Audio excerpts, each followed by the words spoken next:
बे समाव मोनसे गोनां खौरांखौ मिथिहोनो सिगांदों। क'क्राझार आरो उदालगुरिनि लकसभा बियाबखौ एसटि रिजार्भैनो लाखिनांगौनि दाबिजों बर'नि गुबुन गुबुन आफाद गौथुमनि दैदेनगिरिफ्रा भारतनि बिसायख'थि आयगनि कमिशनारखौ लोगो हमहैदों। गोदान दिल्लीयाव मिरु बिसायख'थि आयगनि सामलायगिरिजों मोगा-मोगि सावरायनायाव क'क्राझार आरो उदालगुरि लकसभा बिसायख'थिखौ एसटि रिजार्भैनो लाखिनो दाबि खालामनायजों लोगोसे गोसोखां बिलाइ गथायदों होननानै मिथिनो मोन्दों। सावरायनाय समाव बन्सु, Ex-Ndfb, बुआ, Utoa, Bjsm, Ex-Ndfb, Ex-Abvfo, Abscf आरो मिसिं ट्राइबनि दैदेनगिरिफ्रा दंफायोमोन।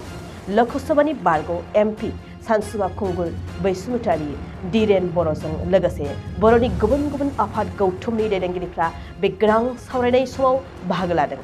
मख'नो गोनांदि थांनाय समफोराव एबसु आरो बिटिआर खुंथायाव थानाय बिबानगिरिफ्रा क'क्राझार आरो उदालगुरि लकसभा बियाबखौ एसटि रिजार्भआवनो लाखिनो दाबि खालामनाय समावनो दिनै बर'नि माखासे आफाद गौथुमफोरा दिल्लीयाव थांनानै मिरु बिसायख'थि आयगनि सामलायगिरिखौ लोगो हमनानै बे मोनसे दाबिनि सायावनो गोसोखां बिलाइखौ गथायदों।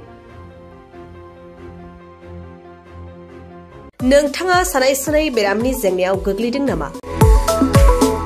जुदि नोंथाङा सानाय सुनाय दंब्ला जिंगासिनांगौ गैया। चिरां जिल्लानि बेंटल गेट साफागुरियाव दायो एसआइ निउर'थेरापि सेन्टार दंसै। बे थेरापि सेन्टाराव नोंथाङा गोरलैयैनो देहानि सानाय सुनायखौ फाहामथाय लानो हागोन।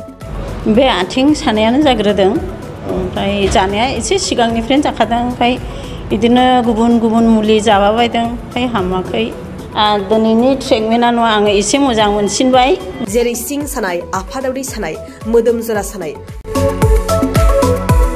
आइजोफोरनि जेंना, खर' सानाय बायदि बेरामखौ फाहामनाय जायो। लोगोसेयैनो बे सेन्टाराव थानानै फाहामथाय लानो हानायनिबो सुबिदा खालामदों।